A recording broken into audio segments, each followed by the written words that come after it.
자, 인구 파트 들어가기 앞서서 우리 그거부터 해봅시다. 인구 많은 순서. 인, 중, 인, 하, 부, 아, 어, 에, 예, 피, 이, 공. 이거는 외워주시면 좋을 것 같아요. 자, 그리고 대륙별 인구 순서.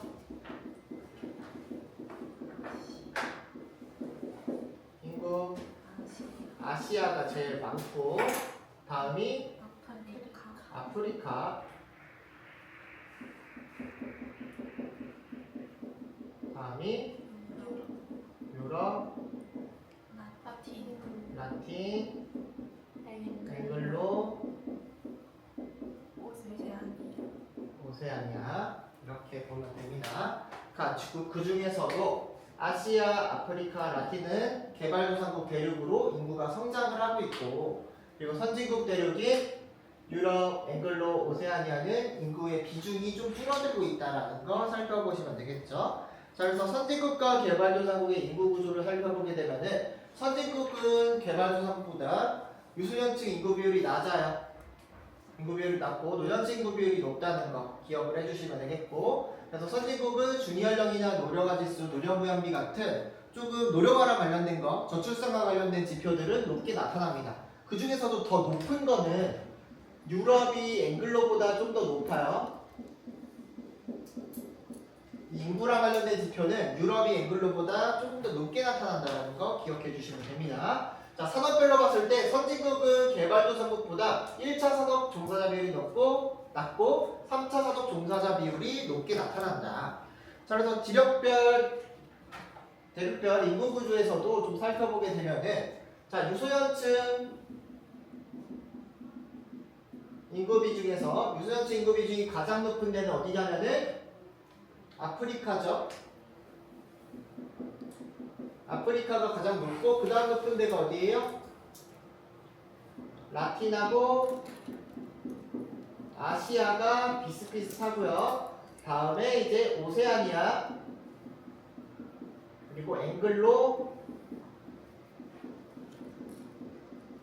유럽 순으로 나타나게 되는데, 이 유소년층 인구 비중 같은 경우에는 출산율과 직접적으로 관련이 있다고 보시면 돼요. 그래서 어느 지역이 출산율이 높냐라고 했을 때, 그럼 아프리카라던가 라틴 아메리카, 아시아 같은 개발도상국 대륙에서 출산율이 높게 나타난다 라고 생각하면 되고, 출산율이 가장 낮은 대륙은 유럽이 가장 낮다라고 생각하면 됩니다.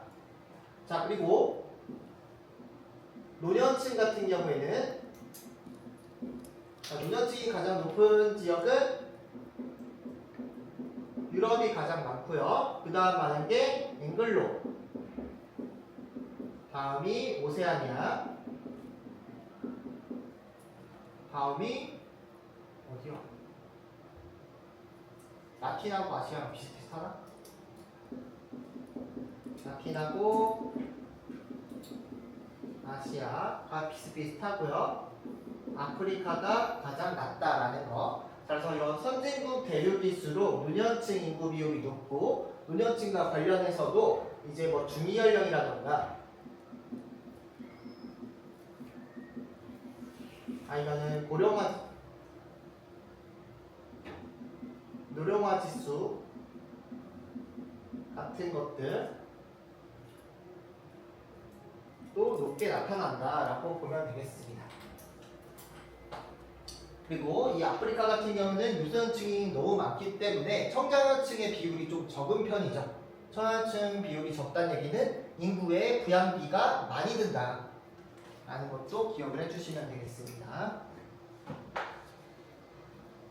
자, 다음에 인구 이주 한번 보도록 할게요. 자, 인구 이주 부분에서 우리가 기억해야 될 거는, 인구는 이동을 할 때 배출 요인과 흡인 요인이 작용해서 이동을 하게 됩니다.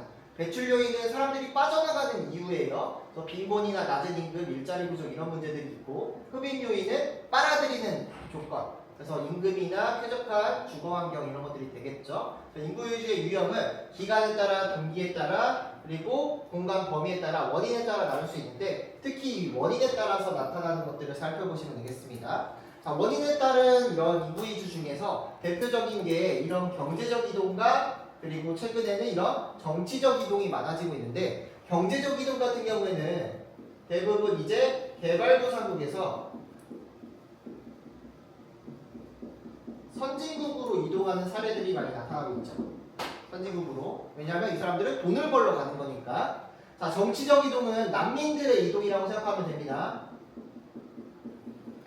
난민들의 이동인데 이런 난민들은 주로 어디서 많이 발생하냐면 아프리카라던가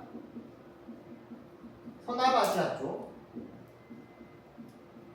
쪽에서 난민들이 많이 발생을 합니다. 그래서 아프리카랑 서남아시아 사람들은 그럼 어디로 이동할까요?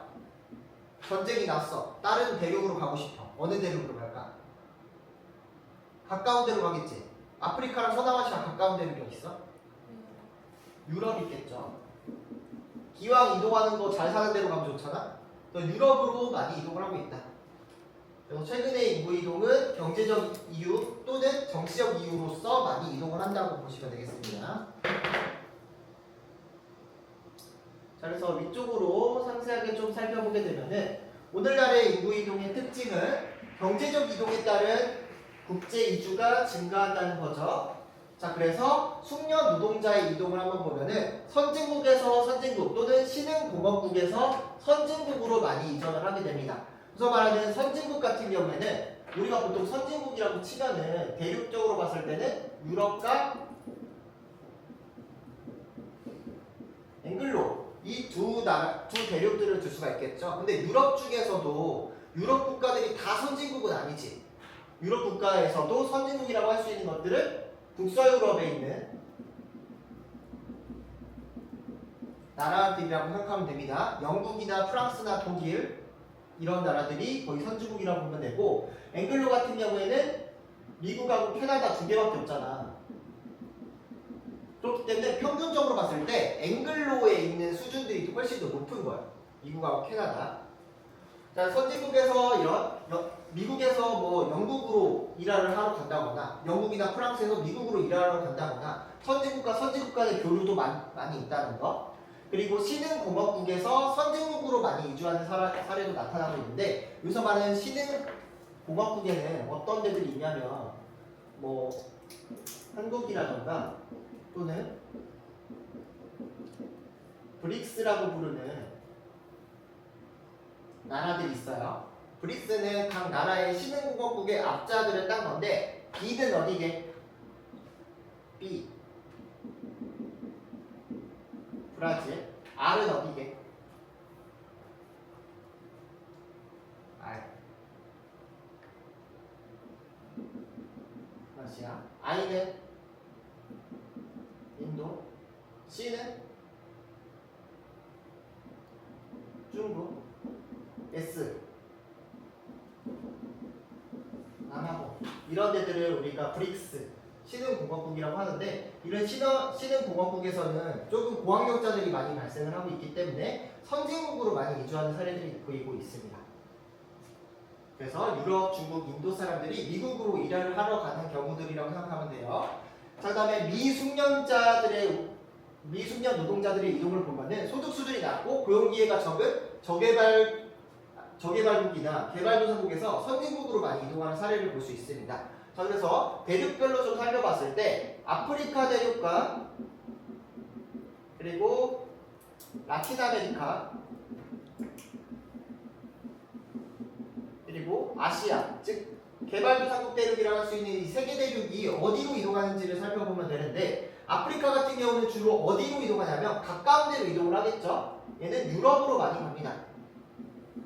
왜냐하면 아프리카 같은 경우는 대부분 유럽의 식민 지배를 많이 받았어요. 그래서 프랑스의 식민 지배를 받은 국가들은 얘네가 언어를 프랑스어를 써. 그럼 취업할 때 프랑스로 가면은 도움이 되겠죠. 그래서 유럽으로 많이 이주를 하고 있고요. 라틴 아메리카 같은 경우에는 어디로 많이 이주하냐면 앵글로로 많이 이주를 합니다. 가깝기 때문이겠죠. 그리고 아시아 같은 경우에는 아시아는 땅덩어리가 워낙 크다 보니까 서남아시아 쪽과 동아시아 쪽이겠죠. 동아시아 쪽 사람들은 앵글로로 많이 가고 서남아시아나 중앙아시아 쪽 사람들은 유럽으로 많이 가는 거예요. 그래서 앵글로랑 유럽 둘 다 많이 갑니다. 유럽으로 둘 다 많이 간다 라고 생각하면 되겠죠. 자 그리고 특수한 사례로 서남아시아의 산유국 돈이 많은 나라들 있잖아. 뭐 카타르라던가 아랍에미리트나 이런 데들이 대표적인데, 서남아시아 산유국 같은 경우에는 돈이 많아요. 기름을 팔아보면 돈을 얻을 수가 있어. 근데 일할 사람들이 없지. 그래서 서남아시아 산유국으로 이제 어떤 나라 사람들이 오냐면 인도나 파키스탄이나 인도네시아 또는 북부아프리카 사람들이 일을 하러 많이 가는데, 여기로 일하러 가는 사람들은 대부분 남성 노동자들이 이쪽으로 많이 이주하고 있다라는 것도 기억을 해주시면 되겠습니다. 자 그리고 정치적 요인에 의한 인구 이주는 아까 얘기했듯이 난민들의 이동을 말하게 되겠고요. 이 지역은 유출 인구가 많고 주로 인접한 국가로 많이 이동을 하게 되는데, 인접한 국가인 유럽 쪽 지역으로 많이 이동을 하게 됩니다. 유럽.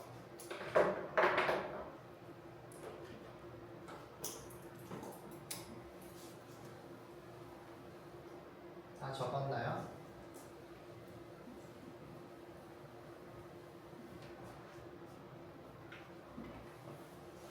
밑으로 내려가서, 자 인구 이주에 따른 변화도 한번 보면은 그냥 읽어보시면 되겠습니다. 인구 유출 지역은 해외 이주 노동자들의 소급액이 유입됨에 따라서 경제가 활성화될 수 있고 실업률을 하락할 수 있습니다. 부정적인 영향으로 노동자가 해외로 유출되니까 그 나라의 산업 성장이 둔화될 수 있겠죠. 자 그리고 인구 유입 지역 같은 경우는 부족한 노동력 확보로 경제 활성화를 추구할 수 있고 문화적 다양화를 증대시킬 수 있습니다. 하지만 문화적 차이에 대한 갈등들이 발생할 수가 있겠죠. 대표적인 사례가 뭐냐면 유럽 지역 내 이슬람교를 믿고 있는 인구가 증가함에 따라서 크리스트교랑 이슬람교 간의 분쟁이 많이 발생하고 있다는 거, 갈등들이 많이 벌어지고 있다. 이번에도 영국에서 한번 테러를 일으켰다며 이슬람들이. 그래서 이런 문제점들이 생기고 있다. 자 인구 이주 사례도 한번 보겠습니다. 자 유럽으로 인구 이주 사례를 보게 되면은 저출산 고령화로 인해서 서부와 남부 유럽의 노동력 부족 문제로 과거의 식민 지역이나 지리적으로 가까운 지역에서 인구가 유입되는데, 여기서 말하는 과거의 식민 지역은 어디가 되냐면 북부아프리카가 되겠죠.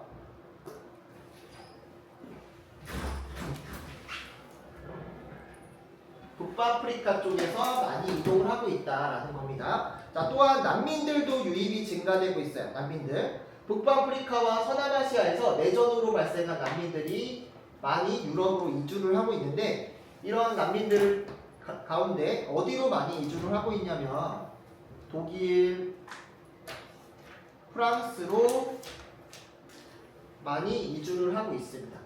자, 뿐만 아니라 서남아시아와 북부아프리카에서 주로 사람들이 많이 오다 보니까 이슬람교도의 유입이 증가하게 되겠죠. 그래서 크리스트교 정통이 강한 유럽에서 이슬람교 간의 이런 갈등 발생이 많아지고 있다라는 문제점들이 생기고 있습니다. 자, 그래서 이거랑 관련해서 조금 더 디테일하게 들어가게 되면은 영국, 프랑스,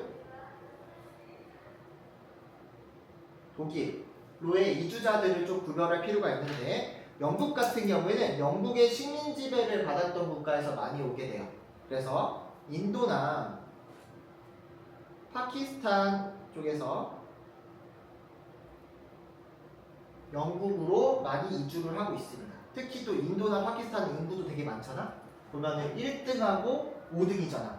5등의 인구들이 많이 들어오고 있고요. 프랑스는 북부아프리카에 식민 지배를 많이 하다 보니까 북부아프리카에 나가는 국가들, 뭐 알제리,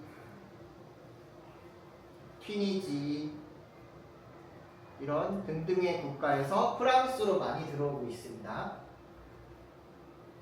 자, 그리고 독일 같은 경우에는 독일은 식민 지배를 그렇게 많이 하진 않았어요. 대신에 어디서 많이 오냐면 독일의 인접국인 폴란드나 그리고 튀르키예가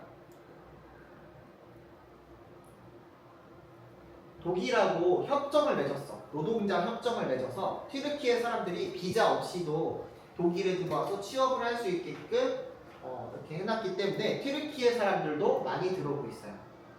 그리고 독일에는 난민들도 많이 들어오고 있습니다. 난민들도 많이 들어온다.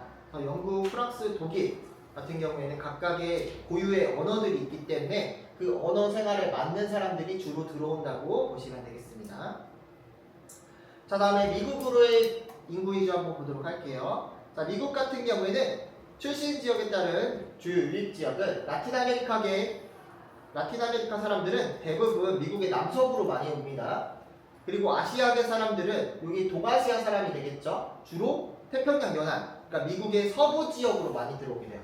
그러니까 가까운 쪽으로 많이 들어온다. 그래서 정리를 해보면은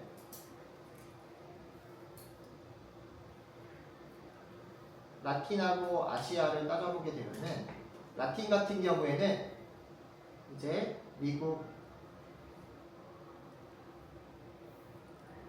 남서부 멕시코랑 접경 지역으로 많이 오게 되는데 특히 멕시코 사람들이 많이 와요.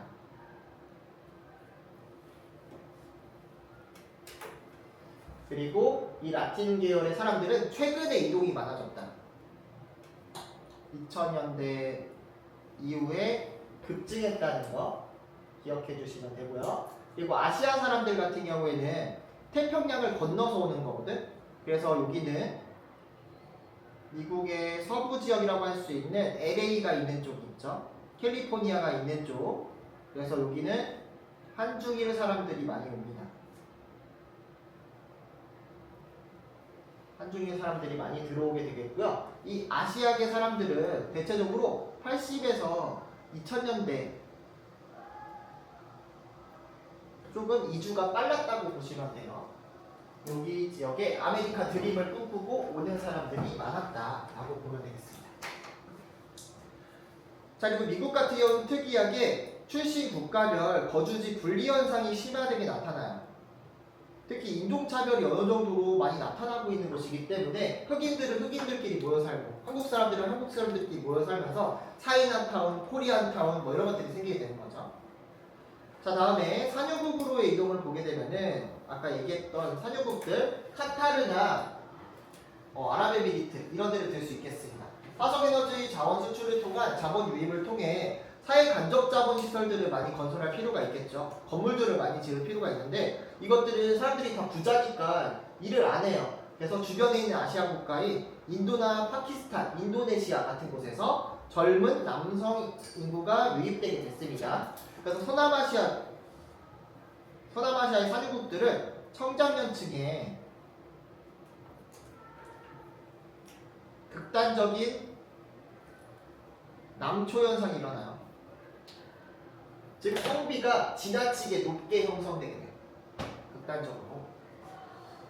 자, 최근에는 이런 외국인 노동자들이 자꾸 머물려고 하니까 외국인 노동자의 이주와 잔류를 제한하고 있고요. 이슬람 문화 지역의 노동자 비율만 받아들이는 경우들이 많이 생기고 있어요. 그래서 인구 이동에 관한 것들 알아봤습니다. 뒷장 한번 넘겨보도록 할게요. 다음으로는 세계 인구 밀도 자료 나와 있습니다. 인구 밀도 보면은 사람들이 많이 사는 곳들을 체크해 보게 되면은 일단 아시아 지역에 사람들이 많이 살고 있는 거 알고 있죠. 자, 그래서 여기 같은 경우는 쌀농사가 발달했기 때문에 벼농사가 발달했기 때문에 사람들이 먹을 게 많아요. 그래서 여기에 많이 살고 있고요. 그리고 기후적으로 온화한 유럽 지역에도 사람들이 많이 사는 거 확인할 수 있습니다. 그리고 대도시가 발달해 있는 미국의 북동부 지역들 이쪽에 많이 사람들이 살고 있고요. 그리고 라틴 아메리카 같은 경우는 거기가 열대기후 아니면은 산지이기 때문에 사람 살 곳이 많지가 않죠. 그래서 여기 해안가를 따라서 주로 분포를 합니다. 또 브라질과 우루과이, 여기 아르헨티나 이쪽에만 사람들이 많이 산다고 생각하면 돼요. 대부분 살 곳들이 많지가 않다.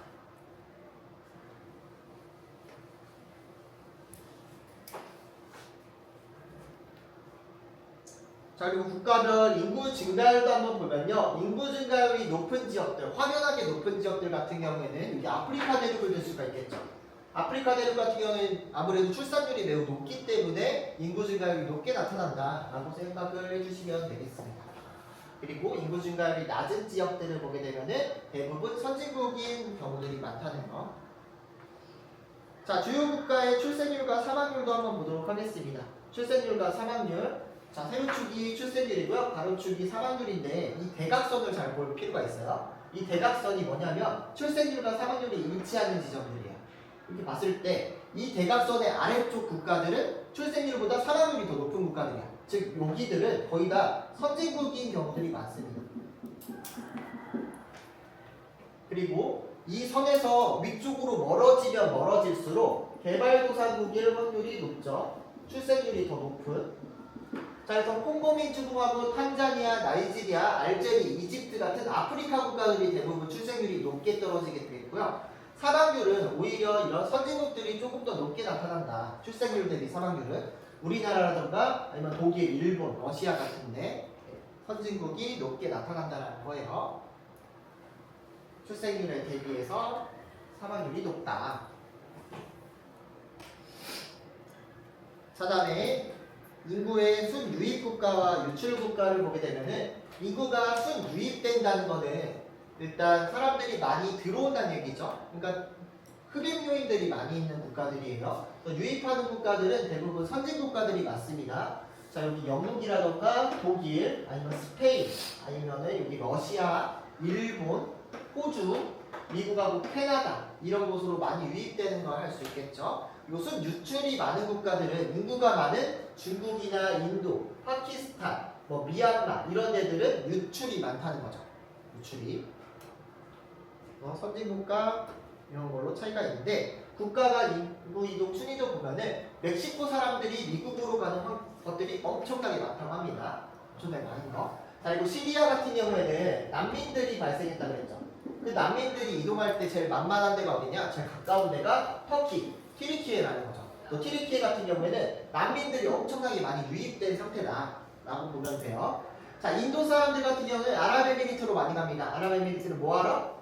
여기는 산유국이기 때문에 남성 노동자들이 많이 이동하겠죠. 그리고 러시아랑 우크라이나는 전쟁 이전에 이 우크라이나의 그 크림반도 쪽이 러시아의 땅이었기 때문에 그것 때문에 러시아랑 우크라이나 계속 왔다 갔다 했고요. 얘네들끼리. 이러다 전쟁 난 거지.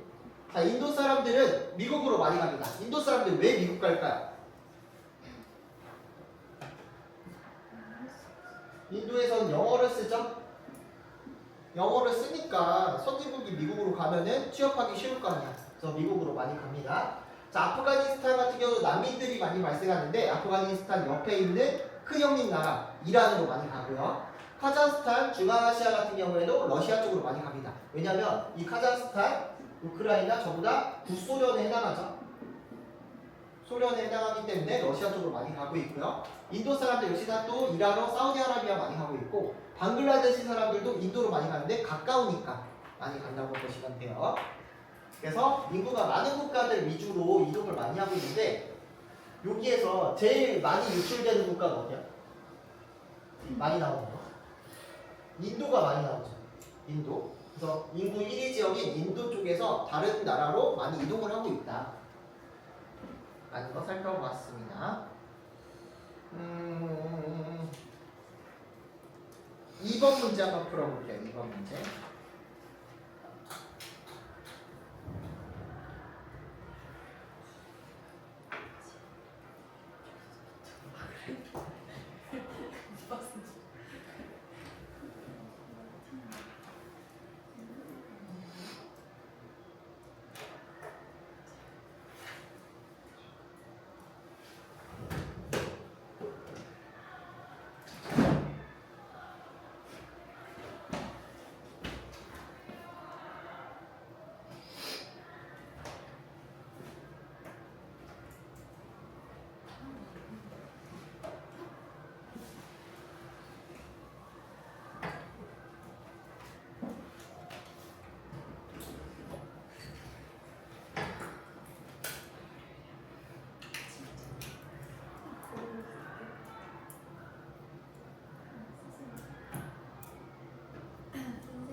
오리엔테이션 뭐 하는 거야? 애들끼리 모여서.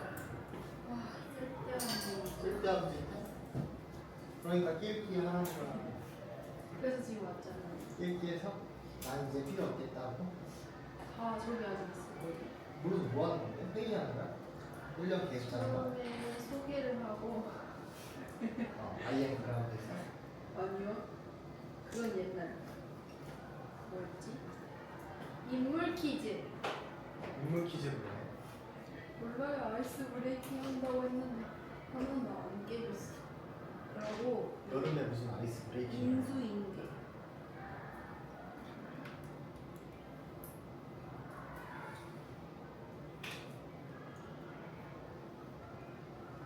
한이 풀었어? 뭐 풀었어?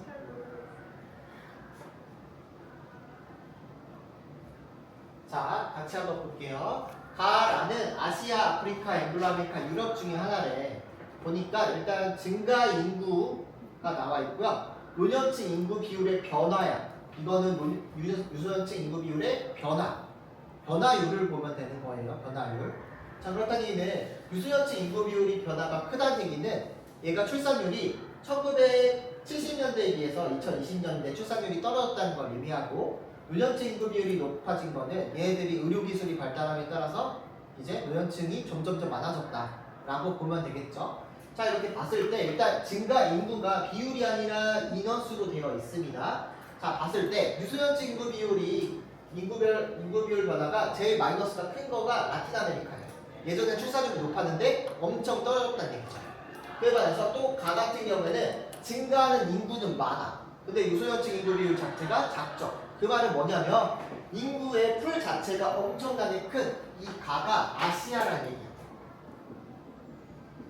아시아.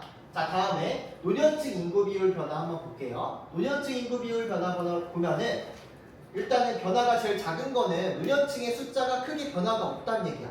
근데 인구는 증가하는데 크게 변화가 없다는 얘기고, 여기는 노년층이 엄청나게 더 많아졌다는 얘기죠. 더 많아졌다는 얘기니까 라 같은 경우는 인구 증가율이 높고 노년층이 여전히 낮은 상태로 유지하고 있는 라가 아프리카가 됩니다. 그럼 반대로 노년층 인구 비율 변화가 더 크고 더 많이 있는 곳 나 같은 경우가 그러면은 유럽이 되겠죠. 다가 앵글로로 해석할 수 있을 것 같아요. 자, 선지 보겠습니다. 1번. 가는 라보다 지역 내 유소년층 인구 비율이 낮다.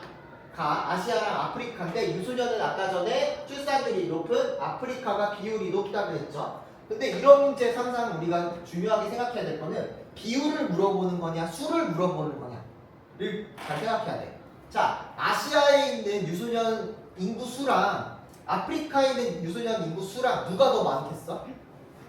아시아가 많겠지. 왜? 아시아는 압도적으로 인구가 많으니까. 전 세계 인구의 절반 이상이 아시아에 살고 있으니까. 수로 따지면은 아시아를 이길 게 없어요. 그러니까 수를 물어보는지 비율을 물어보는지 보고 잘 판단할 필요가 있습니다. 어쨌든 가는 아프리카보다 유소년층 인구 비율이 낮을 거예요. 자, 2번. 나는 가보다 총 인구가 많다. 유럽은 앵글로보다 총 인구가 많죠. 보면은 아시아, 아프리카, 유럽, 라틴, 앵글로, 오세아니아 순이니까 앵글로가 더 낮습니다.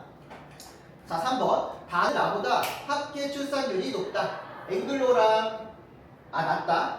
앵글로랑 아프리카 비교했을 때 아프리카가 출산율이 더 높다고 했죠. 자, 4번. 라는 나보다 중위 연령이 낮다. 중위 연령은 중간 나이라고 했습니다. 자, 아프리카 같은 경우에는 여기 유럽보다 또 유소년층이 많다 보니까 젊은 층의 인구가 많겠죠. 중간 나이가 낮을 거예요. 그래서 정답은 5번이 되겠죠. 이거는 조금 어려운 문제였어요. 변화를 물어본 거니까. 그래서 경향성을 보고 잘 파악을 하시면 됩니다.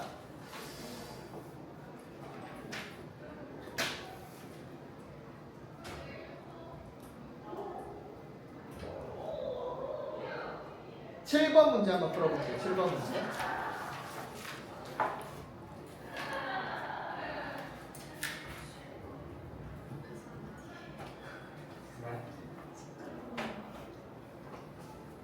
기강 잡아주신 학생이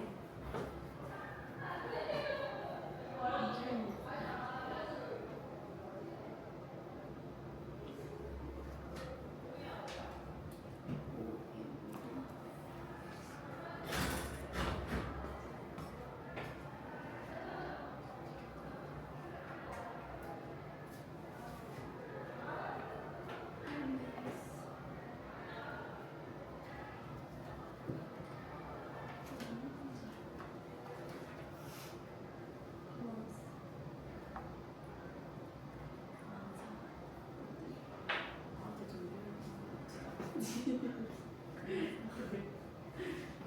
18만 1,300. 아니야, 일본 13만원인데 무료 배송 18만 채웠어. 무료 배송 안 채웠지.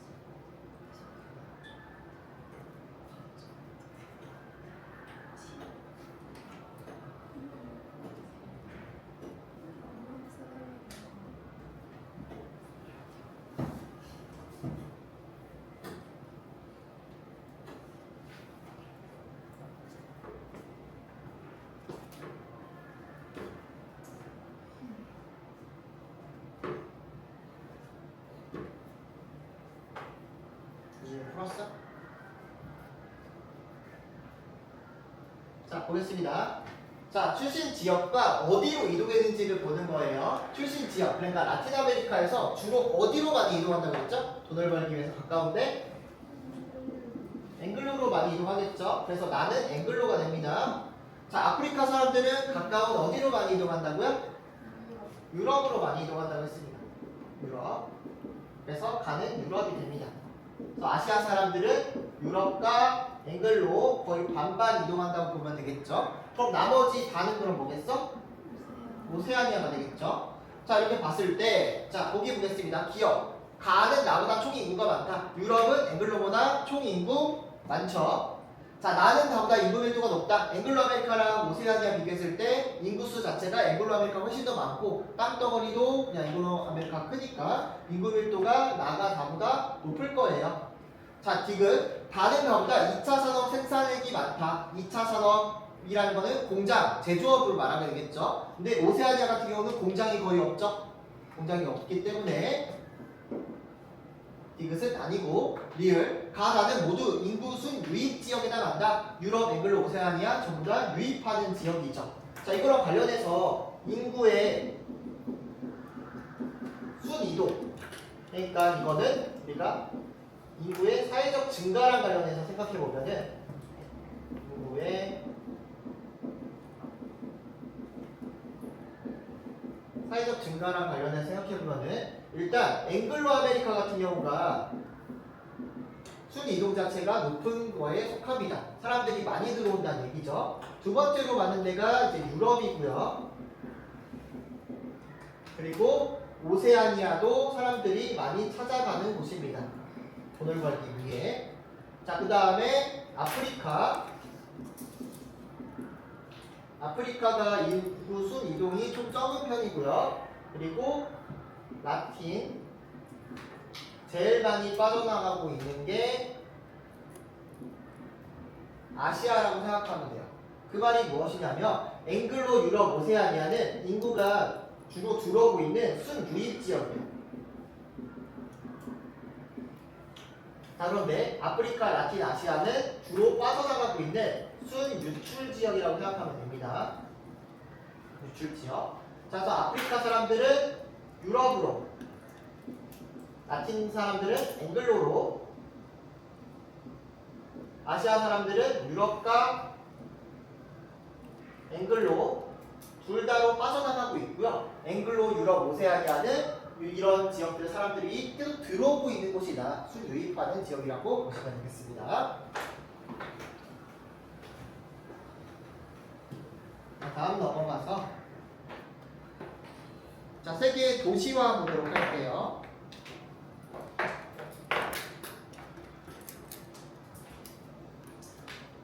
자, 세계 도시 같은 경우는 도시는 현대인들의 주요한 생활 공간이자 중심지다.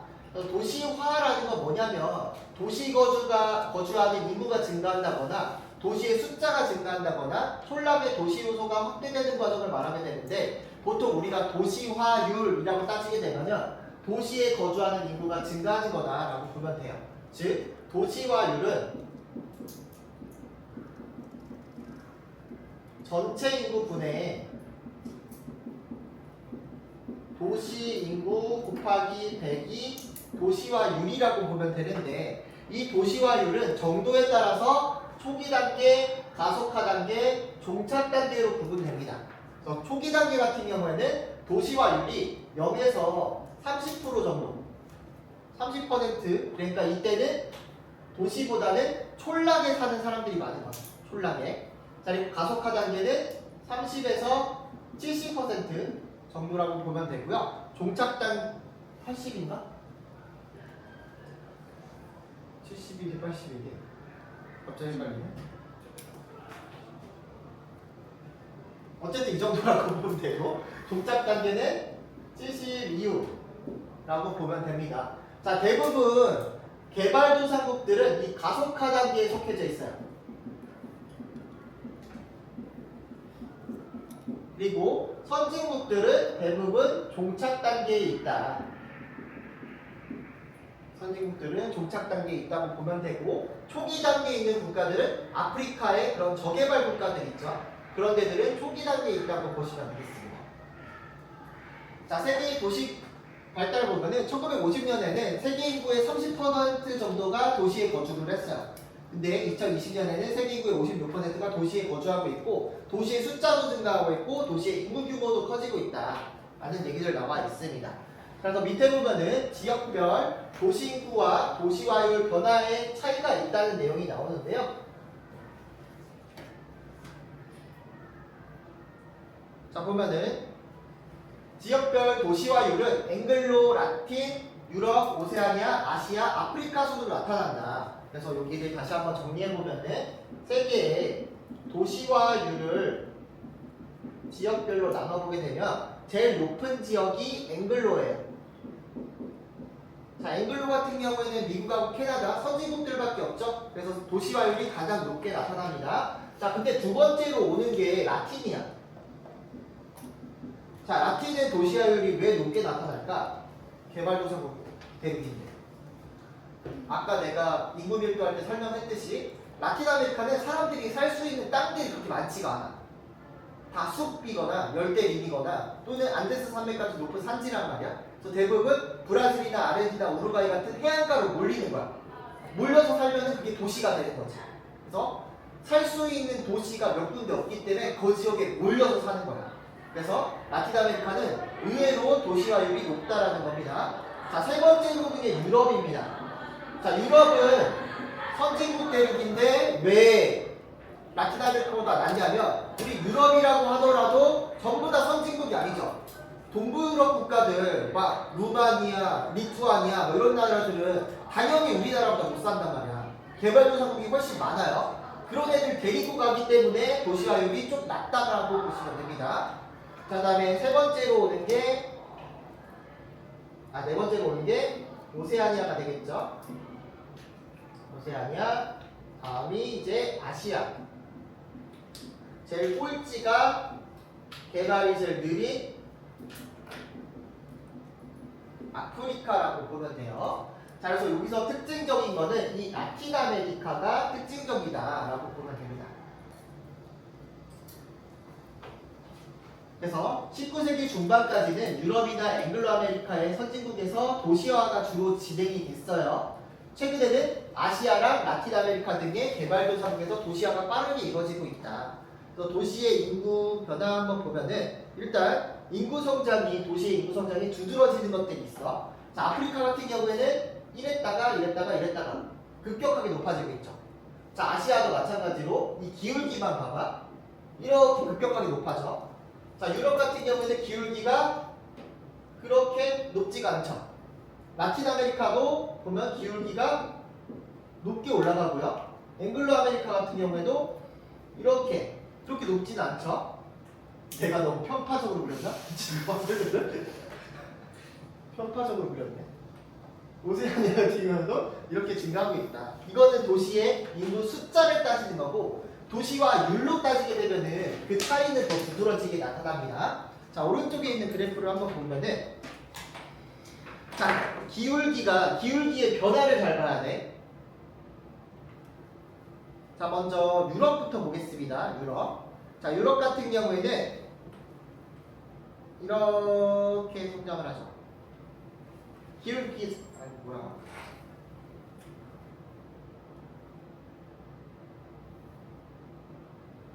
일자로 그러죠. 자, 이렇게 좀 기울기가 완만한 형태를 보이고 있습니다. 자, 앵글로 아메리카도 한번 볼게요. 앵글로 아메리카 같은 경우는 높은 수준에서 이렇게 기울기가 낮게 형성되죠. 자, 그리고 오세아니아 같은 경우에도 기울기가 낮게 형성되는 것을 볼 수 있습니다. 그래서 앵글로 아메리카, 유럽, 오세아니아 같은 경우에는 기울기가 낮아. 그러니까 도시와 율의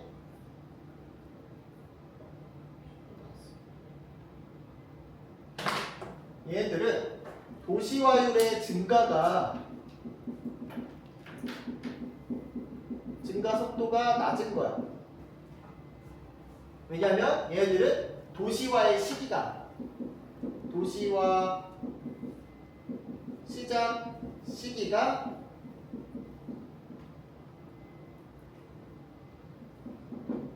이르기 때문이죠. 이름이냐 이름이냐 이름이냐 몰라요. 다 이르기 때문이죠. 얘네들은 19세기 중반부터 도시화가 된 거야.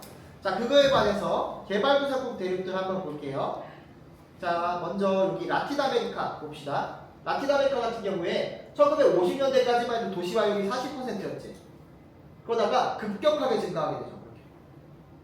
급격하게. 왜냐하면 얘들은 도시화율에 도입하는 게 늦었으니까. 그래서 여기가 라틴이 됩니다.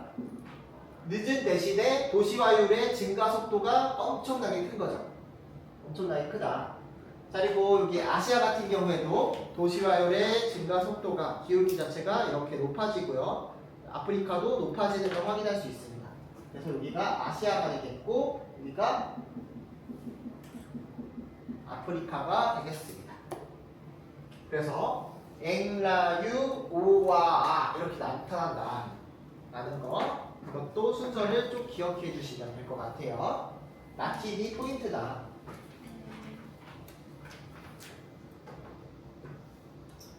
자, 그래서 선진국가 개발도상국의 도시화 과정 한번 보면은 선진국은 산업혁명 이후에 점진적으로 진행이 됩니다. 점진적. 그러니까 급격하게 진행되지 않고 천천히 진행됐다는 거예요. 자, 그래서 현재 종착 단계에 도달한 국가들이 많고요. 종착 단계 이후에 교회화 현상이 활발하게 나타나고 있다. 그래서 말하는 교회화 현상은 뭐냐면 이제 중심 도시에서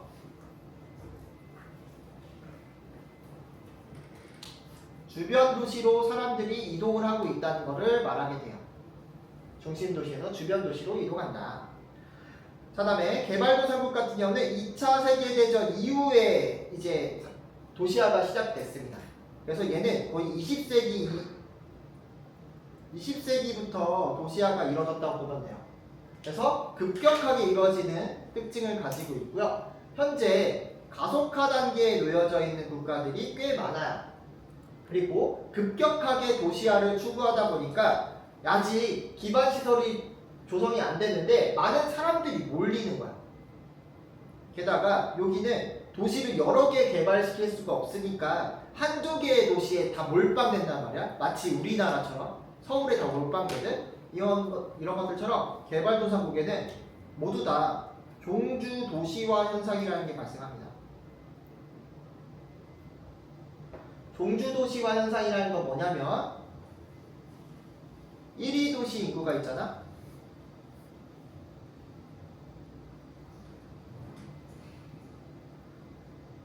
그 나라에서 1위 도시의 인구가 2위 도시의 인구보다 은정은 좀 발전할 수 있을까요? 빨리 해주세요. 2배보다 1위 도시가 더 많을 때 종주 도시화 현상이 일어난다고 하거든. 근데 우리는 되게 당연하게 생각하잖아. 서울의 인구가 1000만 정도고 부산이 350만 정도인데 2배는 커녕 거의 3배 정도 되잖아. 그것처럼 당연하게 생각하는데 유럽이나 미국의 국가들은 아니라는 거죠. 선진국의 국가들은 종주 도시화 현상이 안 일어나는 곳들이 많다. 왜냐하면 점진적으로 진행됐기 때문에 모든 도시가 한꺼번에 다 같이 점진적으로 성장하는 데 반해서 개발도상국은 하나의 몰빵에서 성장시켰다라고 보면 됩니다. 그래서 도시화의 과정과 모습들이 좀 다르다는 거 살펴보시면 돼요. 자, 다음에 세계도시 살펴보게 되면은 세계도시는 세계의 경제적, 문화적, 정치적 영향력을 행사하는 중심지다. 우리가 쉽게 생각해서 유명한 도시들이라고 생각하면 됩니다. 자, 그래서 세계적 이런 경제활동도 통제를 하고요. 교통과 통신의 중심지, 자본의 중심지라고 보면 됩니다. 자, 이런 세계도시가 형성될 수 있었던 배경은 교통과 정보통신 수단의 발달 때문입니다. 그로 인해서 사람들의 거래들이 많아지다 보니까 세계적으로 유명한 도시들, 세계적으로 영향력을 행사하는 도시들이 많아지게 된 거죠.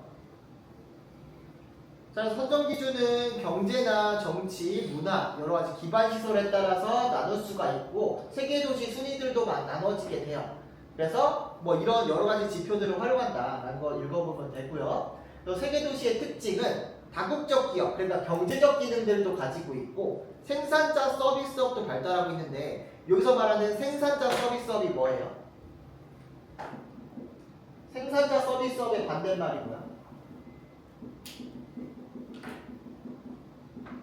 반대말은 소비자 서비스업이에요. 자, 생산자 서비스업 같은 경우에는 생산자를 위한 거야. 여기서 말하는 생산자는 기업을 얘기하고요. 소비자는 일반 사람들,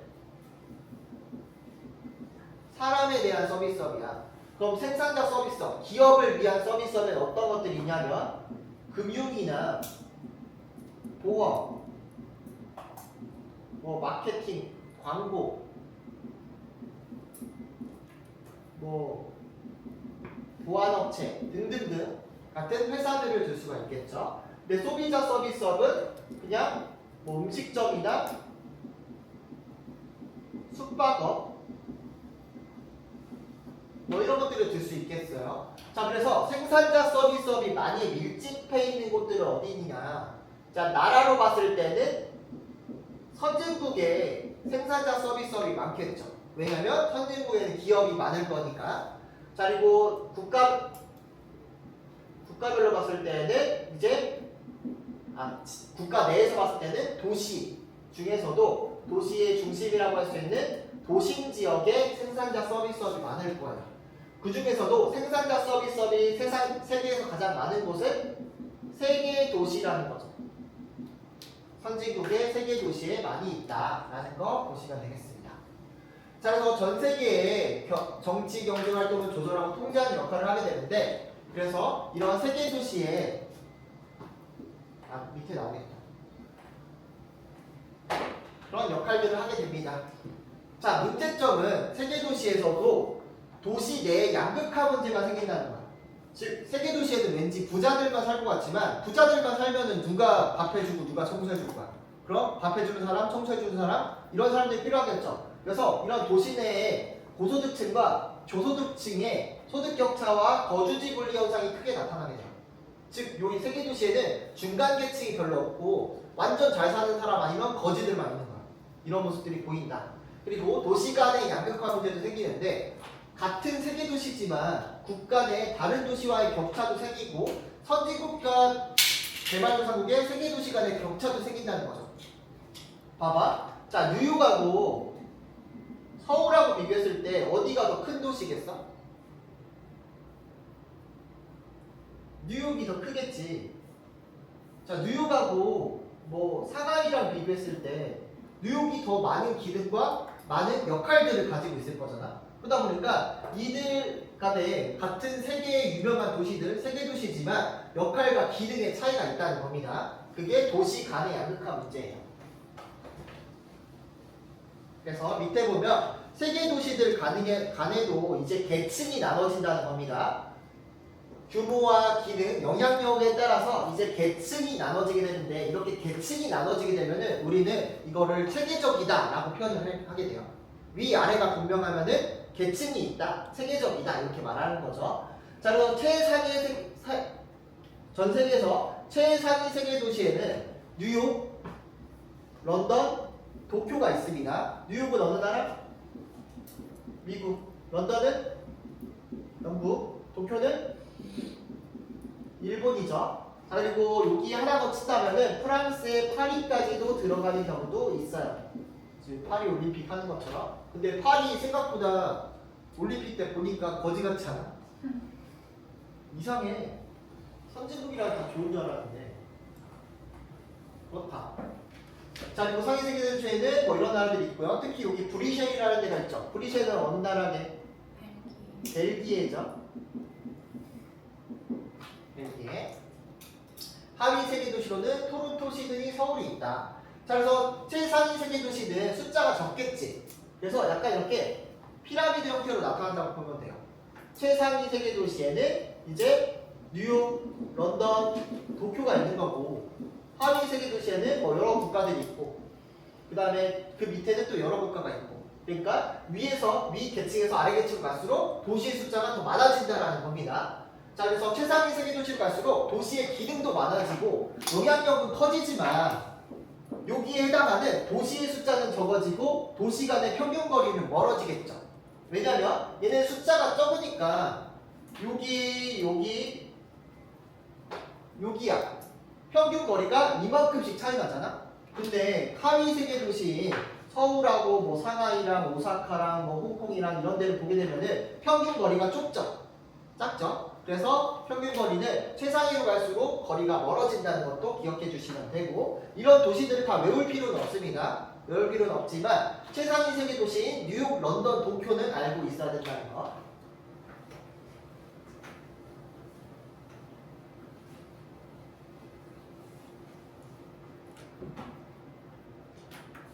자, 그래서 문제 몇 가지만 풀어볼게요. 자, 1번 문제 풀어보겠습니다. 1번 문제. 대륙의 도시화율.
야, 책 별로 안 무겁잖아. 이거밖에 안 돼. 너 맨날 찍어오는 거야? 그래서?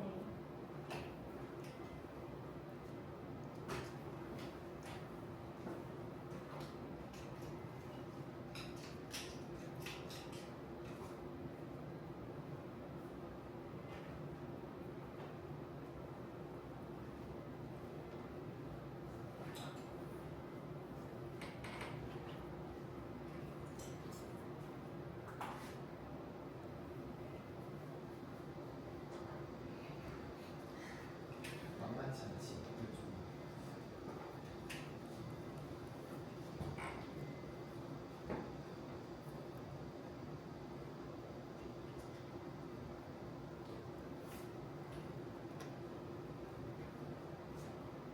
맞아요? 왜 많은지.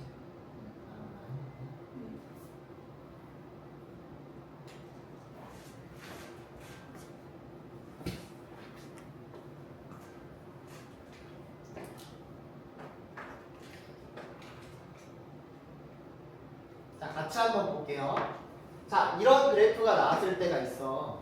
세계지리나 한국지리에서 많이 나오거든. 과거 연도랑 현재 연도를 비교해서 문제가 나오는 것들이 있는데, 이거는 우리가 그렇게까지 열심히 하지 않아도 돼요. 그러니까 이 그림을 다 파악하려고 하지 않아도 돼. 그냥 순서만 따지면 되는 거야. 왜냐면 우리는 이 순서만 외웠잖아. 순서만 공부했잖아. 그래서 순서만 따지면 돼. 그래서 현재를 기준으로 보는 거야, 항상. 현재를 기준으로 마, 라, 다, 나, 가, 나순이잖아. 그치? 그러면 도시화율 제일 높은 데가 어디야? 앵글로. 그 다음 높은 데가 라틴. 그 다음 높은 데 유럽. 오세아니아는 빠졌네? 빠지고 여기 아시아, 아프리카. 이렇게 보면 쉽게 풀리는 거야. 그러니까 니네가 그림을 다 파악하려고 해서 그래. 근데 만약에 내가 이 순서가 헷갈릴 때는 어떻게 해야 되냐? 이 기울기로 보면 된다고 그랬지. 과거랑 현재의 기울기 얼마나 급격하게 증가했는지. 마랑 다 같은 경우에는 기울기가 낮아. 근데 나 같은 경우는 조금 더 급격하게 증가했죠. 크게 증가를 했지. 나 같은 경우는 크게 증가를 했고 가도 크게 증가한 걸 볼 수 있습니다. 크게 증가한 거니까 얘네 개발도상국이니까 갑자기 급격하게 도시화가 이루어졌구나. 이렇게 판단해 주시면 됩니다. 자, 1번. 자, 가는 아시아죠. 아시아는 앵글로보다 국가의 수가 많죠. 왜냐면 앵글로는 국가 몇 개야? 2개밖에 안 되지. 미국, 캐나다. 그러니까 많고요. 나는 다보다 평균 인구 수준이 높다. 아프리카는 다 유럽보다 평균 인구 수준 당연히 낮겠죠. 그러니까 이동을 하겠지. 2015년에서 2020년에 마로 이주한 인구는 다보다 라가 많다. 마는 앵글로 아메리카인데 앵글로 아메리카에는 어떤 대륙의 사람들이 많이 온다고요? 가까운 라틴 사람들이 많이 온다고. 그래서 여기 유럽하고 라틴 비교했을 때 라틴 사람들이 더 많이 오겠죠. 그래서 이게 정답이 되겠고. 자, 4번. 나라에는 모두 최상위 계층의 세계 도시가 있다. 최상위 계층의 세계 도시는 아까 어디라고 그랬죠? 뉴욕, 런던, 도쿄예요. 즉 앵글로 아메리카, 유럽, 아시아가 되겠죠. 그래서 나는 아프리카니까 해당되지가 않겠죠. 5번. 나중 1950년 촌락 인구는 나가 제일 많다. 촌락 인구는 어떻게 할 수 있어? 아까 도시화율이 뭐라 그랬지? 도시화율은 전체 인구분의 도시 인구라고 그랬지. 그럼 도시의 반대말이 뭐냐면 촌락 인구야. 즉 도시 전체 인구는 도시 인구 플러스 촌락 인구인 거지. 그래서 도시화율이 높다라는 거는 촌락 인구의 비율이 낮다는 걸 의미하게 되겠죠. 근데 보면은 도시 인구 숫자가 나오니까 그 비율을 가늠할 수가 있겠지. 그리고 항상 비율이 아니라 수를 물어볼 때에는 아시아를 이길 게 없어요. 아시아가 무조건 짱이다. 그래서 가가 이에 해당한다고 보시면 되겠습니다. 인구 수로 따지면 아시아가 짱이다.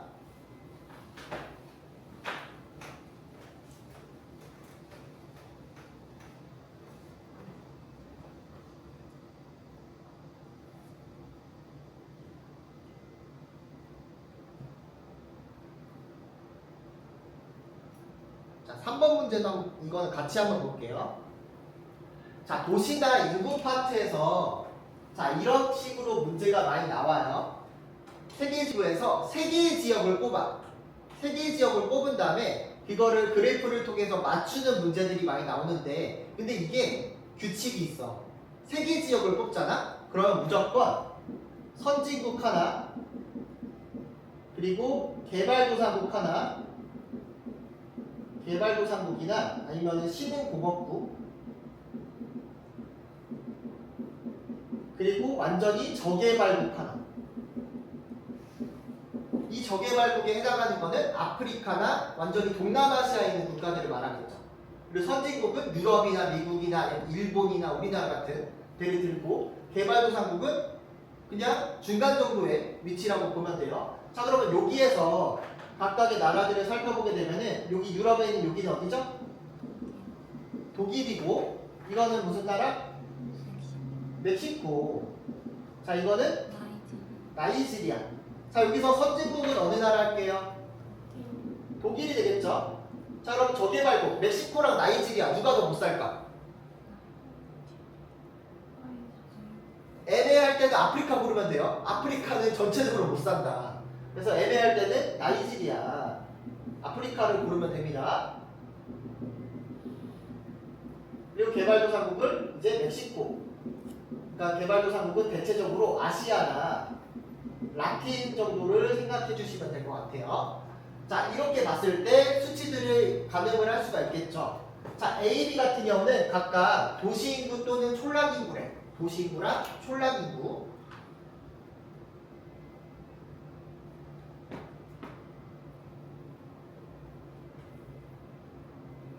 자, 그래서 보면은 가나다 그래프가 있습니다. 가나다 그래프를 보니까 뭔가 변화율이 나와 있어. 이럴 때는 일단 최근값을 기준으로 보는 거야. 세균가수 기준으로 보니까 다랑 나랑 가랑 여기 이렇게 되어 있습니다. 자, 이 그래프에서 중요한 거는 A, B가 도시인지 촌락인지를 맞추는 거야. 저기 봤을 때 얘네들을 일단 대각선으로 그어.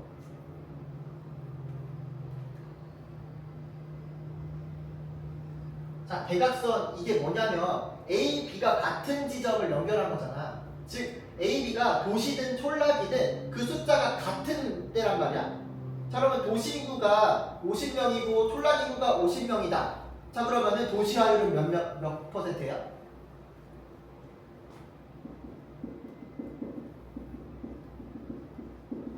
도시화율은 50%지. 그치? 똑같을 때 도시 인구 50명, 촌락 인구 50명일 때는 도시화율은 50%인 거잖아. 그치? 자, 50%라고 봤을 때, 자, 그러면 가든 나든 다든 전부 다 이게 오른쪽으로 향하고 있죠. 오른쪽으로. 그렇다는 얘기는 도시화율이 이 정도 급격하게 떨어질 일이 있을까? 아니지. 높아지는 걸 의미하겠지. 특히 다를 봤을 때 다는 B의 값이 한 6천만 명 정도 되고 이 A의 값이 2천만 명 정도 돼. 그렇다는 얘기 이 부분이 B가 도시 인구를 뜻한다.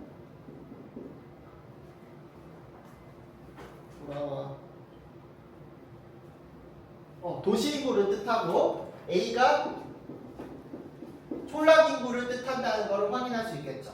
자, 그럼 이제부터 풀 수 있어요. 자, 다나 가가 있을 때 제일 변화가 큰 것들을 생각해 보는 거야. 자, 먼저 변화가 제일 작은 거. 다가 제일 변화가 작죠. 변화가 작다는 얘기는 얘가 오랫동안 원래 예전부터 도시화가 이루어졌다는 걸 의미하겠지. 그러면 선진국인 어디가 들어가는 거야? 선진국인 독일이 들어가는 거죠. 자, 그럼 나랑 가를 봤을 때 나랑 가를 봤을 때 나랑 가의 큰 차이점은 뭐냐면 가 같은 경우는 촌락 인구도 늘어나고 도시 인구도 늘어났다는 얘기야. 즉 인구가 이 나라는 전체적으로 인구가 늘어난다는 얘기지. 그 말은 출산율이 높다 낮다? 높다. 자, 그럼 출산율이 나이지리아가 높을까 멕시코가 높을까? 저개발국일수록 높겠지. 그래서 얘는 저개발국인 나이지리아가 들어가는 거야. 그럼 여기 변화가 촌락 인구는 별로 안 늘어나는데 도시 인구만 많이 늘어나는 나는 멕시코가 되는 거죠. 그래서 이런 문제 풀 때 기준은 선진국, 개발도상국, 저개발국이라고 딱 먼저 박아놓고 선진국과 저개발국부터 찾는 거야. 그 다음에 나머지 하나를 고르는 거지. 그리고 저개발국과 개발도상국이 애매할 때에는 그 나라의 각각의 특징들을 좀 생각해 보시면 돼요. 아프리카 대륙에 있으면 대체적으로 못 살아요. 그리고 라틴 아메리카나 아시아 쪽 같은 경우는 조금은 상황을 봐야 되지만 보면서 판단할 필요가 있다. 자, 1번 가는 나이지리아는 2020년에 도시 인구보다 촌락 인구가 적다. 도시 인구가 여기 50%를 넘었으니까 도시 인구가 더 많은 거죠. 그래서 아닌 거고. 자, 나는 사하라 이남 아프리카에 속한다. 사하라 이남 아프리카에 속하는 거는 나가 아니라 가가 되겠고, 가는 다보다 2020년 도시화율이 높다. 처음 아까 전 내가 선을 그어놨잖아. 자, 이제 도시화율 50% 선이라고 그랬지. 그럼 이 선에서 멀어지면 멀어질수록 도시화율은 높은 거야, 낮은 거야? 높은 거지. 그래서 독일은 이만큼 도시화율이, 멕시코는 이만큼이지. 또 편파적으로 보려면 여기 봤을 때 다가 도시화율이 더 높다라고 할 수 있겠죠. 그리고 가는 도시화율이 거의 50% 근접해 있는 거지. 그래서 이것도 아니고요. 자, 나는 다보다 도시화의 가속화 단계에 진입한 시기가 이르다. 독일 같은 경우에는 도시화가 더 빨랐기 때문에 진입한 시기가 더 빠르다고 보면 되겠죠. 나보다 다가 더 빠르다. 자, 가다 중에 1960년 대비 2020년 총 인구의 증가율은 어디가 제일 높아요? 가가 제일 높아. 왜 1번 아니에요? 도시 인구가 촌락 인구보다 적다, 맞지? 가.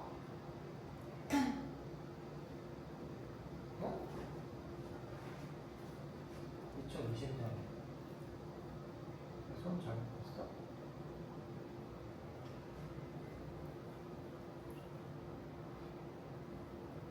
조율. 도시 인구보다 촌락 인구가 작다. 맞지.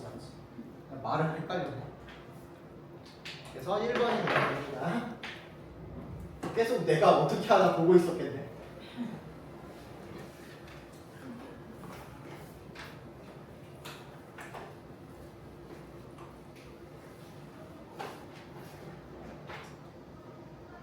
문제는 풀어보시고요. 자, 이제 자원 들어갑니다. 오늘 식량 자원 설명하고 끝낼게요. 자, 지리 문제에서는 항상 지역과 대 지역을 비교하는 건데 이 인문지리 파트에서 항상 대륙별 순서들을 잘 생각하시는 게 중요합니다. 그래서 이 순서들을 따질 때는 여러분들이 그 자연지리에서 배운 지형이나 기후들을 잘 파악하면서 생각하면 좋아요. 자, 먼저 식량자원 보겠습니다. 자, 식량자원은 식용이 가능하면서 인간 생활에 필요한 영양소를 공급하는 자원들을 말하게 되는데 곡물자원과 육류자원들로 나눌 수 있어요. 문제에 나오는 거는 곡물자원과 육류자원 이 두 가지라고 생각하시면 되겠습니다. 자, 생산 같은 경우에 곡물자원의 생산량은 옥수수가 쌀 밀보다 많다. 그래서 정리를 해보면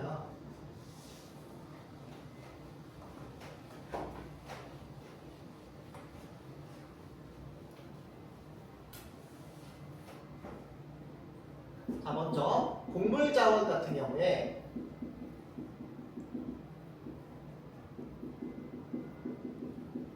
생산량을 따져보게 되면은 3대 식량작물 하면은 쌀, 밀, 옥수수를 들 수 있거든.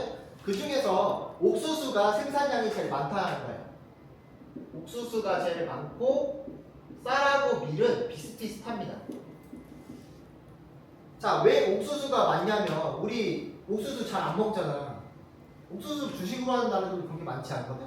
근데 왜 많냐면 이 생산량을 따질 때는 무게로 따져. 옥수수는 쌀, 밀보다 무게가 많이 나가죠. 게다가 옥수수는 우리가 먹는 거 이외에도 가축들 사료로 많이 쓰인단 말이야. 그래서 다른 용도로 많이 생산이 돼. 그래서 생산량이 옥수수가 제일 많다라고 보면 돼요. 자, 그리고 이거를 일단 넘어가고, 자, 다음에 육류자원 같은 경우에 고기를 만들어내는 육류자원 같은 경우에 사육 두수가 있고 그리고 육류 생산량이 있는데 사육 두수는 키우는 양이야. 키우는 거는 소, 양, 돼지 순으로 많습니다. 소, 양, 돼지. 그리고 고기를 만드는 거는 돼지, 소, 양 순으로 많아요. 자, 왜냐면 이거는 다른 용도로 사용되는 것들이 많기 때문이에요. 자, 소 같은 경우에는 농업에 쓰이기도 하고요. 그리고 여러 가지 다른 용도로 쓰이고, 양 같은 경우에는 고기도 먹긴 먹죠. 양고기 먹긴 먹지만 털을 이용한 모직공업의 원료로 사용되게 됩니다. 그러니까 옷 만들고 이불 만들고 하는 데 쓰이죠. 그에 따라서 이 돼지는 어디다 쓰겠어? 관상용으로도 쓰지만 귀엽다 귀엽다고 관상용으로 쓰지만 주로 먹는 데 쓰인단 말이야. 그래서 육류 생산량은 돼지가 제일 많다라고 보면 됩니다. 자, 이동도 한번 보게 되면은 육류 생산량은 소, 양, 돼지 중 돼지, 소, 양 순으로 많다. 수출량은 육류 수출량은 역시나 돼지, 소, 양 순으로 많다는 것도 볼 수 있습니다. 자, 그리고 곡물의 수출국과 수입국도 한번 보면요. 곡물의 수출국은 국토 면적이 넓고 인구 대비 경지 면적이 넓은 국가들, 즉 여기 수출하는 국가들은 신대륙들이야. 신대륙들. 즉 땅덩어리는 넓은데 사람이 적은 곳. 땅덩어리 넓은데 사람이 적은 미국이나 아르헨티나, 오스트레일리아 이런 국가들이 되겠습니다. 선진국이라 그래서 농사를 안 짓는 건 아니라는 거죠. 기업적으로 지어서 부대국적으로 판매를 한다. 자, 곡물을 주로 수입하는 국가는 인구가 많고 인구 대비 경지 면적이 좁은 국가들을 말하게 되는데 대부분 부대국 지역들. 또는 인구가 많은 지역들을 생각하면 되겠습니다. 그래서 일본하고 멕시코 사례가 나오게 되는데 이런 나라들에서 많이 수입을 하고 있다라는 거 나와 있습니다. 자, 그럼 주요 곡물 자원의 생산과 이동 한번 보도록 할게요. 주요 곡물 자원 하면은 3대 식량 작물인 쌀, 밀, 옥수수를 파악을 합니다. 쌀부터 좀 보도록 하겠습니다. 자, 쌀 같은 경우에는 아시아의 열대와 아열대 기후 지역, 즉 계절풍의 영향을 받는 지역에서 주로 생산하게 돼요. 계절풍. 자, 쌀 같은 경우는 재배 조건이 이 3대 식량 작물 중에 가장 까다로워. 성장기에는 고온다습해야 되고 수확기에는 건조해야 돼. 우기와 건기가 딱 나눠져 있어야 되고 수확하는 우리 가을철에 비가 내리게 되면 쌀이 다 누워버리죠. 그러면 쓸 수가 없어. 그리고 지형적으로 충적평야, 좀 평평한 곳일수록 쌀을 재배하기가 좋습니다. 그래서 이런 쌀을 주로 재배하는 곳은 아시아 지역에서 주로 재배한다는 거죠. 그래서 가족 노동력 중심의 자극적인 영농 비율이 많이 나타나고요. 최근에는 이런 신대륙에서도 쌀을 재배합니다. 특히 미국의 캘리포니아 일대 같은 경우에 쌀을 많이 재배하는데 왜 캘리포니아에서 재배하게? 자, 쌀은 어느 대륙 사람들이 먹지? 아시아라 그랬지. 아시아 사람들이 미국의 어느 지역으로 갔다고 했어 아까 전에? 태평양 연안 쪽, 그러니까 서부에 있는 캘리포니아 일대로 많이 이주를 했단 말이야. 근데 거기서 얘네들이 나 미국 갔으니까 맨날 빵 먹어야지 이러겠어? 밥 먹고 싶겠지. 그래서 쌀 농사를 짓는 거야. 그래서 캘리포니아 일대에 이런 쌀 농사를 짓는 곳들도 있다. 하지만 대부분 아시아에서 생산을 한다고 보면 됩니다. 자, 이런 쌀 같은 경우는 인구 부양률이 높아요. 높은 대신에 국제 이동량은 적어. 이게 무슨 얘기냐면은 수출 수입을 잘 안 한다는 얘기야. 너희들 집에서 쌀 수입해서 먹니? 다 우리나라 쌀 먹지. 근데 베트남 쌀하고 우리나라 쌀 봤을 때 누가 더 쌀까? 베트남 쌀이 싸겠지. 그럼 싼 거 먹어야 되는데 경제적 논리에 따르면은 우리는 우리나라 쌀만 먹어. 왜? 그게 익숙하니까. 그래서 대부분의 아시아 국가들은 자급자족적인 영농을 추구하고 있기 때문에 국제적 이동량이 매우 적다는 게 특징입니다. 자, 그래서 생산과 수출 국가들 한번 보면요. 생산국가 1등은 중국이에요. 중국 1등, 인도가 2등, 그 다음 방글라데시, 인도네시아, 베트남 같이 다 아시아 국가로 돼 있어요. 다 아시아 국가. 자, 그리고 수출량도 보게 되면은 인도가 1등으로 올라옵니다. 아까 전에 생산은 중국이 제일 많이 한다고 했잖아. 근데 인도는 막 수출 안 해? 중국은 왜 수출 안 해? 왜 뒤로 가 있어? 지들이 다 먹어서 그렇지. 자, 근데 인도는 2등이었잖아. 인도는 근데 수출 많이 안 해? 왜 많이 할까? 인도는 빵도 먹고 쌀도 먹어요. 밥도 먹고 빵도 먹어. 그래서 약간 북부 지방은 밀을 많이 먹고 빵을 많이 먹고 인도의 남부 지방 같은 경우에는 쌀을 먹어. 그래서 조금 다르기 때문에 얘네가 쌀이 넘치는 거야. 그래서 쌀을 많이 수출하고 있고요. 타이 같은 데도 수출을 많이 하고 있다. 파키스탄, 베트남 이런 데도 전부 다 아시아 국가들이죠. 그래서 국제적 이동량이 제일 적다는 게 포인트고요. 대부분 아시아에서만 생산하고 있고 아시아에서 소비되고 있다. 자, 다음에 밀을 보겠습니다. 자, 밀의 기원지는요, 서남아시아 지역이에요. 서남아시아의 인더스강 쪽에서 메소포타미아 문명이 발달했던 그 지역에서 발달했습니다. 건조한 기후 지역, 즉 여기는 스텝 기후 지역이 BS에서 발견이 된 거야. 그래서 이거는 건조한 데서도 잘 자라. 춥거나 건조한 환경에서도 잘 자라기 때문에 재배 조건이 쌀보다 까다롭지가 않아요. 그래서 어디서든 잘 키울 수가 있습니다. 그래서 냉대 기후 지역이나 건조 기후 지역까지 재배 범위가 넓은데 단 어디에서만 키우기 어렵냐면 열대 기후에서는 키우기 어려워. 얘가 추운 데서 잘 건드리는데 습하고 뜨거운 데서 못 견뎌. 그래서 우리나라에서도 밀을 잘 생산을 안 하는 거야. 그래서 재배 범위가 매우 넓다는 거. 그래서 주요 재배 지역들을 보게 되면은 중국에서 인도에서도 많이 재배를 하는데 화북지방, 편자부지방 전부 다 약간 춥고 건조한 곳이야. 중국 내에서 북서쪽에 있는 춥고 건조한 지역에서 많이 생산하고요. 자, 미국에서도 많이 미국 대륙 내부에 건조한 데서 많이 생산하고 캐나다 같이 냉대 기후가 나타나는 추운 데서도 많이 생산하고 호주 같이 건조한 지역에서도 많이 생산합니다. 특히 이 호주 지역 같은 경우에는 호주 대륙, 오스트레일리아 대륙 자체가 거의 90%가 건조 기후야.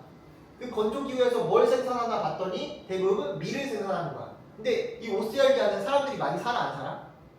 사람보다 캥거루 수가 더 많잖아. 근데 캥거루가 뭐 빵을 해 먹을 거야, 뭐를 해 먹을 거야. 그래서 얘네들이 주로 수출을 많이 한다고 보면 됩니다. 그래서 오스트레일리아가 딱 보였다. 그러면 무조건 밀로 가시면 돼요. 자, 이런 밀은 국제적 이동량이 많아요. 국제적 이동량이 많고 옥수수나 쌀보다 단위 면적당 생산량이 적습니다. 단위 면적당 생산량. 자, 그래서 곡물자원에서 단위 면적당 생산량이라는 개념이 나오는데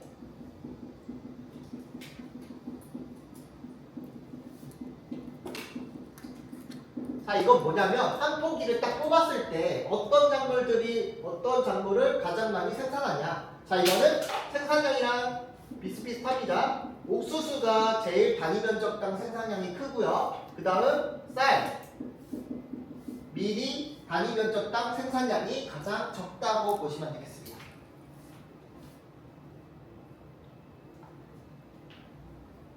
그리고 생산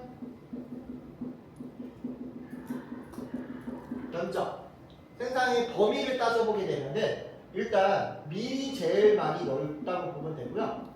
옥수수, 쌀이 생산 면적은 제일 적어요. 왜냐면 쌀은 까다롭기 때문이죠. 조건이 까다롭다. 그래서 밀의 생산량과 수출량 비율을 한번 보면요. 자, 밀의 국가별 생산량 비율을 보면은 1등도 누구야? 중국이야. 또 2등도 누구야? 인도야.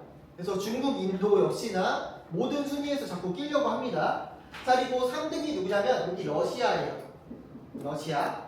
그리고 미국, 프랑스 같은 서방 국가들이 많이 나오게 되는데 이 러시아 같은 경우는 냉대 기후가 넓게 나타나는 곳이잖아. 그래서 여기서는 밀농사를 많이 짓는다. 그래서 여기 포인트는 러시아나 프랑스 같은 유럽 국가가 뜨거나 또는 오스트레일리아 같은 오세아니아 국가가 딱 뜨게 되면은 무조건 밀로 가시면 돼요. 자, 수출량도 봅시다. 자, 러시아가 수출량은 제일 많아요. 그리고 오스트레일리아, 미국, 캐나다 이런 건조나 냉대기후 지역이나 유럽과 오세아니아 지역 이 표현되어 있다면은 밀로 가시면 될 것 같아요. 포인트는 유럽하고 오세아니아 지역입니다.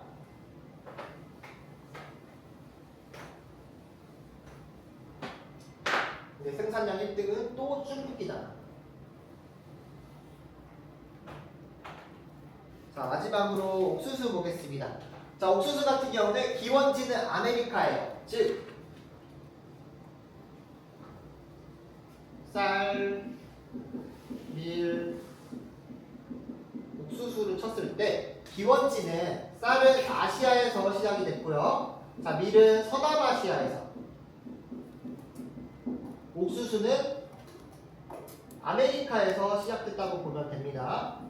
아메리카.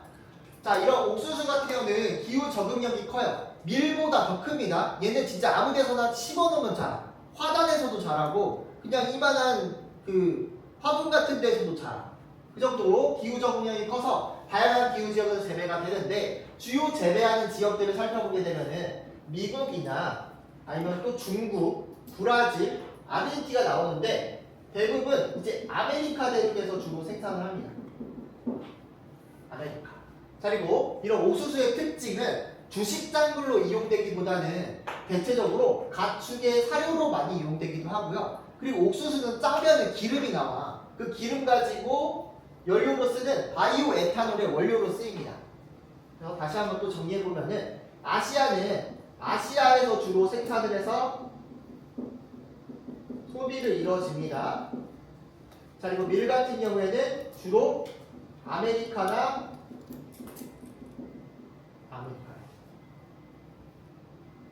유럽이나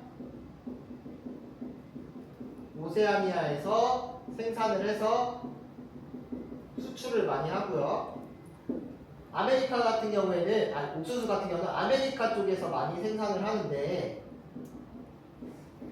생산해서 수출을 많이 하고 있는데 이 용도가 뭐다? 가축 사료나 또는 바이오 에탄올의 원료로 사용한다.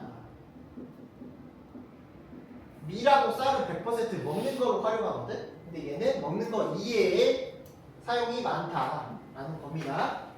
자, 그래서 생산의 1등 국가 다시 한번 보면은 생산량 보면은 미국이 1등이에요. 중국이 드디어 2등으로 밀려났죠. 그래서 미국이 1등으로 올라왔다 하면은 옥수수로 골라오시면 되고요. 미국뿐만 아니라 소를 많이 키우는 브라질이나 아르헨티나 이런 데서도 옥수수 생산이 활발하게 이루어지고 있습니다. 자, 그리고 수출량도 보게 되면은 미국이 1등이지만 또 수출도 1등이에요. 아르헨티나 수출 많이 하고요. 우크라이나, 브라질 같은 소를 많이 키우는 데에서도 이 옥수수를 많이 수출하고 있다라는 내용들 알아봤습니다.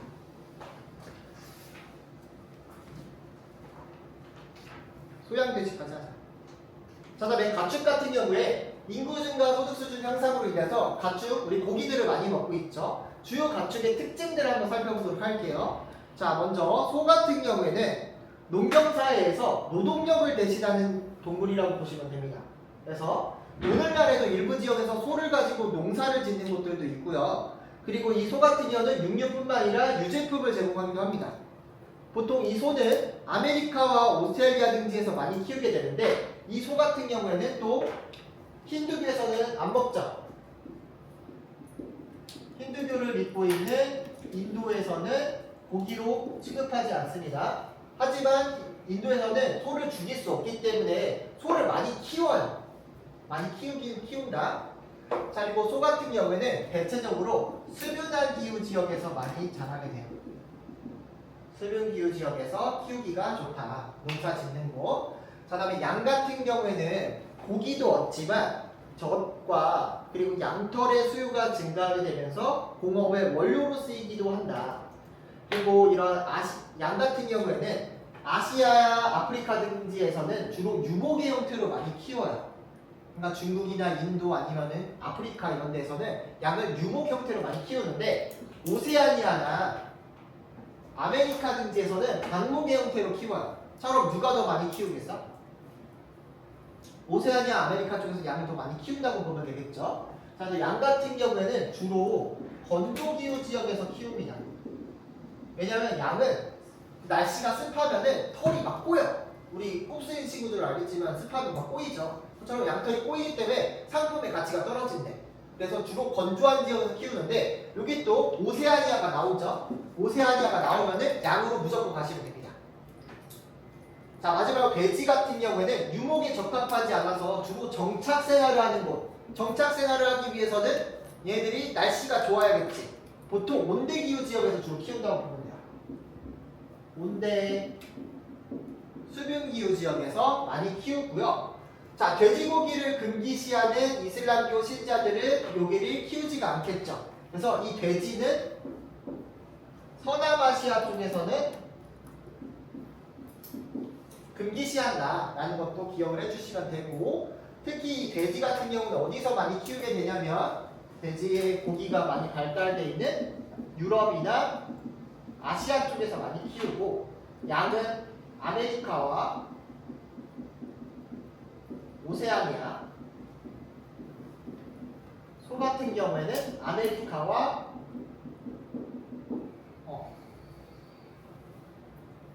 아메리카 정도 기억을 해주시면 되겠습니다. 아시아도 워낙 또 많이 키우니까 보시면 되고, 마지막 밑에 있는 거 보면은 자, 원 그래프 안에 있는 게 사육 두수예요. 보니까 사육 두수가 어느 게 제일 많아요? 소를 제일 많이 키우죠. 그 다음 양, 돼지 순으로 많이 키운다. 1등 국가들 보게 되면은 브라질 같은 경우가 소를 많이 키우고, 인도 같은 경우도 소를 많이 키우는데 인도에서 소 먹어요, 안 먹어요? 소는 소고기 안 먹는다는 거. 자, 그리고 브라질, 미국 같은 데에서 소를 많이 키워서 생산을 하고 있다. 즉 아메리카 대륙에서 많이 생산한다고 보시면 돼요. 소는 아메리카다. 그다음에 양 같은 경우에는 중국이 1등입니다. 중국, 인도 같은 아시아 국가들이 1등이고요. 그리고 특이하게 여기 오스트레일리아가 나오죠. 그래서 오스트레일리아, 오세아니아가 나오면 무조건 양으로 가시면 돼요. 그래서 양 같은 경우에는 아시아랑 오세아니아 쪽을 잘 보고 판단해 주시면 됩니다. 물론 뭐 미국이나 아메리카 등에서도 양을 키워요. 자, 돼지 같은 경우에는 역시나 1등이 중국인데 세계의 절반 정도로 중국에서 생산을 하고 있죠. 돼지를 많이 키우고 있고 뿐만 아니라 에스파냐 같은 유럽 국가들도 들어옵니다. 에스파냐나 러시아. 그래서 이 돼지는 아시아랑 유럽에서 많이 생산하는데 특히 중국에서 많이 생산하는구나. 대신에 여기에서는 서남아시아나 북부아프리카는 돼지를 먹는다 안 먹는다? 안 먹는다. 자, 그래서 오늘 이거 식량자원까지 파악을 해봤습니다. 다음 시간에 문제 풀이하고 다시 한번 이거 보충 설명하도록 할게요.